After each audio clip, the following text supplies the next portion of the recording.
Mr. Deputy Speaker, Sir, I support the bill presented by Shri Thomas. I belong to the rural area and therefore, without going very deep into constitutional integrations, I would like to cite an example which would make it very clear as to what will happen to the country if we do not pass this bill. If there are only 5 earning members in a family of 10 persons and the other 5 members are unemployed, it becomes impossible for the family to develop and it becomes weak from within and finally it disintegrates. Similarly, in the case of a country, if crores of people are unemployed, it is not only affects the overall production of the country and reduces the purchasing capacity of the people but also weakens the country. The most unfortunate thing is that it results in crisis of confidence and the people are disillusioned. And in the end, out of these evils, anarchy is born. If I say that a similar situation prevails in the country today, it will not be an exaggeration. In 1951, the number of unemployed people was about 51 or 52 lakhs. This figure increased to 280 lakhs in 1986-87 and at present it is 4 crores. And these figures are only of those who have registered themselves with the employment exchanges. Apart from them, there are crores of educated and illiterate people who are unemployed.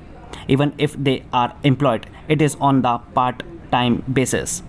And if they are engaged on full-time job, they are underemployed, as a result of which considerable amount of labor potential is being wasted and consequently our country is being weakened from within. We may have a shining exterior but the country is decaying from within. This is because only a handful of people have reaped the benefits of the 5-year plans and the rest of the crores of people have been deprived of it. The fruits of independence have not reached the Harijans and other weaker sections of the society. Even after 40 years of independence, there is an extraordinary gap between the rich and the poor in this country. We have on the one hand a handful of people enjoying unlimited pleasures and on the other there are crores of people leading a life of poverty and deprivation. The benefits of development have not reached them and as a result of which even after 40 years of independence, 42% of the people are living below the poverty line.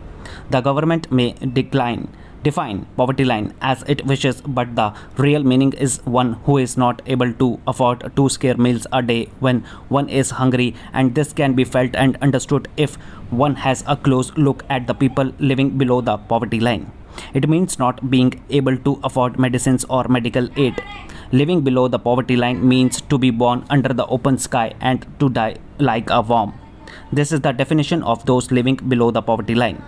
Even after 40 years of independence, India is a country which is divided into 2 separate classes. On the one hand, there are a handful of people who are immersed in the life of earthy, luxurious, and on the other, vast multitudes of people are leading a life of helplessness and deprivation. The government may claim that many programs have been implemented for their welfare and there are also programs for providing self-employment to the educated youth. If all these programs are evaluated, the conclusion is that the funds allotted for them are not utilized properly. You expect that a certain number of people would get an employment opportunities by the aforesaid programs, but the results achieved are not to the desired extent. The funds are pocketed by those who are responsible for their implementation and the real beneficiaries are thus deprived of those funds. The schemes are not benefiting the poor people. But the irony is that if some individual organization, group or a certain section of society or community raises its voice in protest, you make allegations without giving a thought that these people are creating uproar everywhere. These people do not want the government to function properly and they are playing with the unity and integrity of the country. We differ in our opinion on this point. We think protesting against evil is a threat to the unity and integrity of the country, and on the contrary, we think that it protects the unity and the integrity. A country does not disintegrate when it struggles against, but it disintegrates when it nourishes it. Hence, if evil is protected and nourished, it will certainly increase poverty and helplessness of the people and they will never be able to overcome their impoverishment and they will be disillusioned. And when people are in despair, no power in this world can save the country from disintegration. Mr. Deputy Speaker, sir, I rise to support the demands for grants of the Ministry of Food and Civil Supplies. This ministry has to perform mainly three types of roles. I will refer to those roles and express my views regarding the performance of the ministry in that respect. Public distribution system has to be looked after by this ministry. With that system and with the other powers which the ministry has, it should also succeed in holding the price in line of the essential commodities. This is the second role which this ministry has to perform. The third role, according to me, which is also the most important, is the role to protect the consumers and protect their rights as consumers of this country. As far as the public distribution system is concerned, no doubt at present there are about 3,40,000 fair price shops in this country. If we fix up the target as one fair price shop for 2,000 people, then also they fall short of this target. And at least 4 lakh fair price shops will have to be established in this country if we want to achieve the target of one fair price shop for every 2,000 people. I would request and urge upon the government to take prompt steps to increase the number of fair price shops as early as possible. Through these shops only the public distribution system can work. We can reach every nook and corner of the country with all the essential commodities which are required for a common man. Another problem with respect to their fair price shops which I would like to put before the government is that at present the fair price shops have not become a viable proposition. As far as cities like Bombay are concerned, where we call them ration shops, nobody is now coming forward to take charge of any ration shop or to open a fair price shop.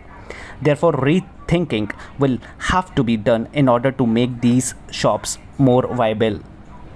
Some more margin will have to be allowed. Some more facilities will have to be given as far as Bombay is concerned. Shop premises which are not available in Bombay have to be provided. In this respect, rethinking will have to be done and more fair price shops will have to be encouraged and established. In view of the time which is at my disposal, I will not go into the details of this, but I may urge upon the government that production of bumper rabi crop may not generate a sense of complacency, and we should still concentrate on these fair price shops as far as the whole country is concerned. The most important subject which prompted me to speak on this is the rights of the consumers, which are not properly protected at present by this department. We passed the Consumer Protection Act 1986 and it came into force from 24th December 1986. I would like to know whether every state has established the consumers forums which are contemplated under section 7 of that act, and what is the state of the national forum which was supposed to be established under section 5 of the act. I am told that the forums which are formed are so unhealthy, with the result that I do not think hardly any meetings are held by these forums and no purpose is being served by establishing these forums. Therefore, I will urge upon the government to look into the matter and to implement the provisions of this Consumers Protection Act 1986 more carefully and with more vigor. As I was saying, the most important subject which I want to touch today is about the distribution of contaminated butter in cities like Bombay and Delhi, and it has been a very serious matter which the government should take a very serious note of. I am told and I am sure that the Supreme Court has now decided that there is no danger about the consumption of these articles. I would point out in the first place that nothing has been decided by the Supreme Court as far as the consumption of Irish butter is concerned. They have expressed certain views and ultimately the whole writ petition has been dismissed or decided on the ground that the judicial proceedings of the nature initiated is not a proper remedy for determining such matters, and therefore really speaking the Supreme Court has not decided these matters, though they have expressed certain views. Secondly, the 3 experts who were appointed by the Supreme Court for this matter had no knowledge about the technical subject which was before them. We are not taking a note of the opinion of these experts, and therefore I would urge upon the government to take a very serious note of this and to stop distributing this contaminated butter either in Bombay or in Delhi.